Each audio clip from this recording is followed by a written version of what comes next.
Three, two. Hey, welcome again to The Complete Game. I'm your host, Kurt Schilling. Episode 3 is about to drop. So, this is a Sunday episode, and Sundays I'm going to generally try and come on after the final game is played. I'll go through the day's games, kind of rehash the week a little bit, talk about some players from a fantasy perspective, talk about the league in the week gone by, and then kind of maybe preview a couple things happening early in the week. So when you're going to work on Monday morning, if you didn't catch the games or scores, I'll give you an update on all those, or if you were away. So let's get right into it. Red Sox beat the White Sox today, 3-1. Garrett Crochet, I thought it was at the time. It's not rocket science. Is a heck of a find for them. He wins, ups his record to 2-1, 1.38 ERA, punches out 11, gives up just one hit over seven and a third on 96 pitches. Probably as important as anything. Aroldis Chapman is well, I mean, he's kind of a coin flip at times.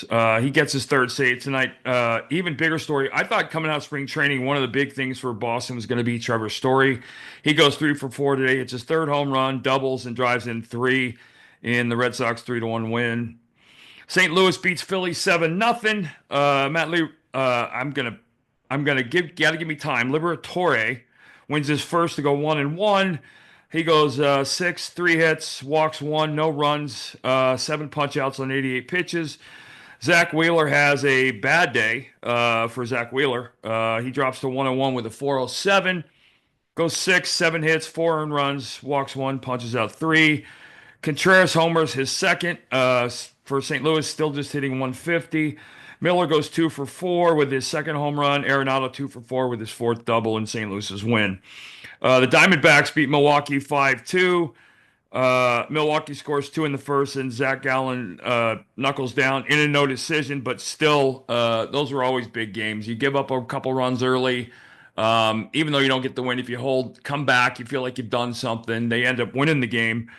Zach goes six, five hits, two earnings, three walks, five punch outs, throws 84 pitches. Peralta for Milwaukee gives up two over five and a third and a no decision, throwing 104 pitches, walks four, punches out six. Big story from the game for me was the Arizona Pen gives up one hit over three, punches out six with Puck getting his third save. Milwaukee Pen goes two and two thirds, gives up three earnings, a walk, punches out three to let the game kind of slip away. Contreras from Milwaukee homers his third in the first inning, goes 2 for 4. Corbin Carroll goes 2 for 4. His average is up to 333. Field and more importantly for fantasy people, he steals his first base. Perdomo has three walks. Naylor gets two hits and steals his fourth base for Arizona. The Giants beat the Yankees 5-4. Logan Webb goes to 2-0 with a 2.6, goes five on 97 pitches, gives up 300 runs, walks four, and punches out five. Walker with his fourth save.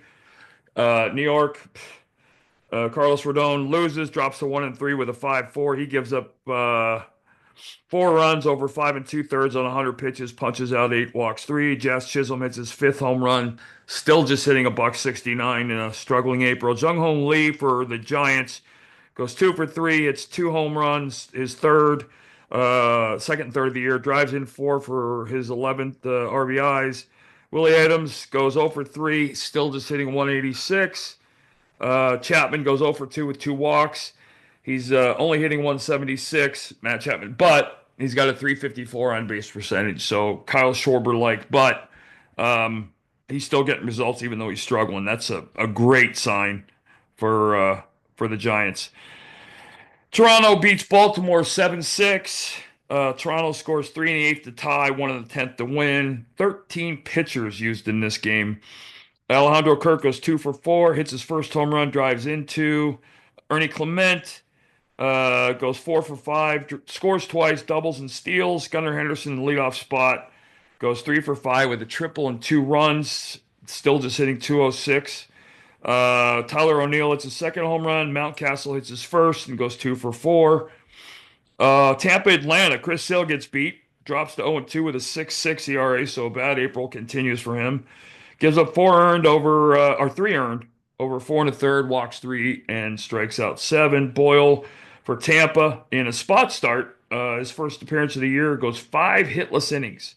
Five hitless innings. Wins his first, goes to 1-0. Five hitless innings, gives up two run, no earned, walks two, strikes out seven on 74 pitches. Yandy Diaz hits a leadoff home run for his second, goes one for four with two runs, a walk, and an RBI. A guy that fantasy people were raving, well, not raving about, but a young guy that people were guessing on early in the year, super prospect. Junior Caminero goes two for four, hits his third home run, scores twice, drives in three. Ozzy Albies for Atlanta in the loss goes two for three, steals his second, and drives in his eighth. KC beats Cleveland.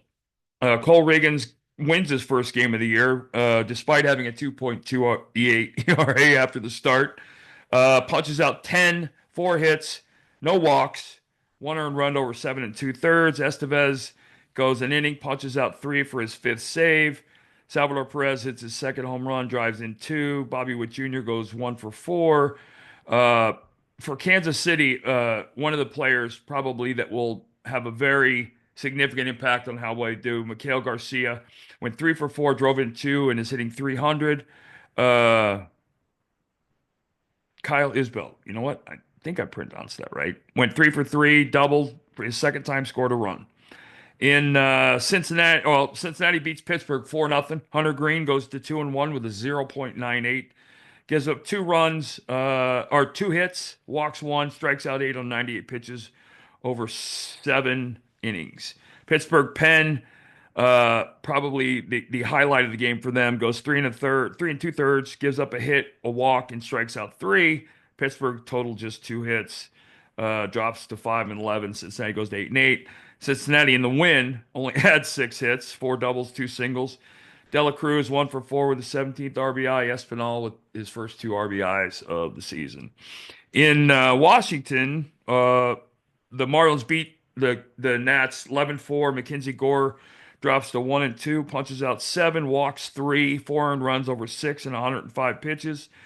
Um, and then for the Nats, Lopez and Sims out of the pen give up seven runs in one inning on five hits and four walks, which made the game. Well, the game went from contending, competitive to a rout. Cal Quantrill gets a no decision. Son of my former teammate Paul Quantrill, five innings, three earnings, walks five, strikes out two, and three earned runs. Miami's pen goes four, three hits, a run, walks three, strikes out three in the win. Garcia Jr. for Washington, two for four with the run. Ruiz, two for five with a caught stealing. Kyle Stowers goes three for five for Florida, hits his third double, two singles, scores three times and drives in his ninth and 10th runs. Eric Wagman goes three for three with a double, his first two doubles, two runs. Matt Mervis hits a pinch hit three-run home run in the seventh to break it open, his fifth home run of the year. Griffin Conine, son of former major leaguer Jeff Conine, goes two for three, drives in his fourth and fifth runs of the year. Houston beats the Angels 7-3. Kendrick gets the loss for the Angels, drops to 0-1, gives up four hits, walks three, five earned runs in four innings pitched. Hayden Wesneski for Houston gets his first win of the year, goes to 1-1 with a 4 ERA, six innings, three earnings, 10 punchouts, five hits, gives up three home runs, but three solos. And I would tell you, so in 2001, I led the league in home runs given up. I think 37, but I think I set a record by giving up 32 solo. Generally, solo home runs will not beat you. Josh Hader gets an inning of work, gives up two hits with a punch out. The Angels get a Soler home run, his fourth. Ward leads off with his fifth. And gosh dang it, my writing sucks. You know what? I'm not even going to try and butcher his name. I'm going to look for it. And I apologize for this. Well, we'll get back to it. But I need to make my notes cleaner. Christian Walker goes 0 for 2 with two walks, hitting just 164 on the year. slashing 164, 281, 236, and that's not going to fly. That's after 15 games. Paredes hits a three-run homer in the second, his third, drives in three for his nine on the year. Jose Altuve, after a very slow start, and I know because I drafted him on my fantasy team, he went 0 for 3 with an RBI, but he's up to 302 now. Youngster Cam Smith, who I drafted in a dynasty league, and I think he's a superstar in the making. Got off to a slow start. He went 1 for 3 with his sixth RBI, but he's up to 229, which should be encouraging for anybody that might have done the same thing I did. Uh, oh my God, another name I butchered. I'll get back to that one. So Minnesota beats Detroit. And Woods Richardson gets the win, go 1-1. He goes five, gives up five hits, a run, and punches out five. The Minnesota Pen goes 4 innings, 4 hitless innings, with 7 punch outs. Casey Mize drops his first game of the year. Youngster, I think well, I'm hoping he reverts back to the guy. This guy was a can't miss out of the draft. And after being off for so long with Tommy John, it's good to see him healthy again. 5 2/3, 7 hits, gives up 2 solo home runs, 4 earned, strikes out 3, walks nobody. And the guy I think everybody's wondering about in Detroit, and early signs are positive. Spencer Torkelson hit his fifth homer in the loss. He's slashing now 309, 409, 673 over 51 at bats. So encouraging. Byron Buxton doubled his third, homered his third, went 2 for 4, scored twice with an RBI, up to 192. If he can stay healthy for a year, it will be interesting to see how that plays out. Eduardo Julian hit his first home run of the year as well. The Mets beat Oakland. Maeda gets the win, goes 7 scoreless, 8-0 game. He ups his record to 2-1 with a 1.06. Only throws 79 pitches and comes out for some reason. Goes 4 hits, no runs, 2 walks, 4 punch outs. Severino drops to 0-3, giving up 1 earned over 5 2/3, striking out 6, walking 3. The Oakland Pen goes 3 1/3, 3 1/3, gives up 7 hits, 6 earned runs, walks 4, and strikes out 1. You can have a bad team, but a bad team with a bad bullpen is just a horrible experience. Lindor for the Mets goes 2 for 5, hits his third double, drives in 6. Um, he's at 3. Oh, I'm sorry. And then Brandon Nimmo went 2 for 4 with his third double, scored once. Luis Torrens went 3 for 4, doubled for his fourth double. 2 RBIs to drive his season to 5.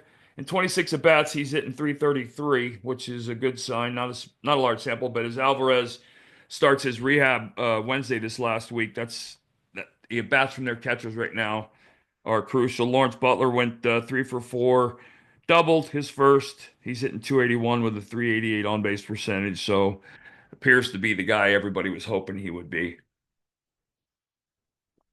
And in my favorite game of the day, San Diego beats Colorado 6-0. My favorite game, why?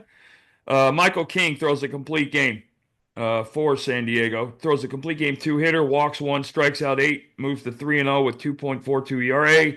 Complete game and only 110 pitches. San Diego, 8 of the 9 starters got a hit. Iglesias hit 2 doubles for his first 2 doubles of the year. Um, Machado and Bogarts all doubled as well. Iglesias went 2 for 2, walked twice, doubled twice, drove in 2 for his third and fourth RBIs of the year. Seattle beat Texas 3-1. Logan Gilbert ups his record he wins his first game. 1-1 with a 2-3. Goes 5 innings, 3 hits, a run, a walk, 7 punch outs on 94 pitches. Evaldi gets the loss to fall to 1-2 with a 255. He gives up 2 earned over 5, punches out 3, walks nobody on 89 pitches. Seattle Pen goes 4 scoreless, walkless on a hit and 4 punch outs. Munoz gets his 6 saves, still hasn't been scored on this year. Cal Raleigh hits his 5th homer, drives in 2 for his 7th and 8th of the year. Julio Rodriguez continues a slow start. He went 2 for 4 today, scored a run, but he's up to 210.